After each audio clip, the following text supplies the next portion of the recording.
Yo, para sa video na to, so susubukan ko lang ipamorma tong thrifted na Honda shirt na nakuha ko from one of my previous episode. So, tara, let's go! Tapos, papakita ko lang din sa inyo yung likod neto kasi para sa akin, sobrang solid ng back hit neto eh. Then, pagdating sa pambaba, ang naiisip kong gamitan is itong Japanese selvage inspired na pants kasi yung Honda from Japan siya, 'di ba? Tsaka naisip ko lang bagay naman siguro yung kulay neto dun sa shirt, 'di ba?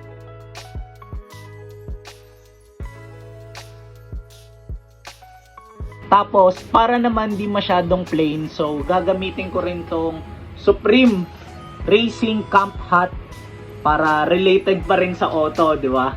So check natin kung anong kakalabasan. Tara, let's go!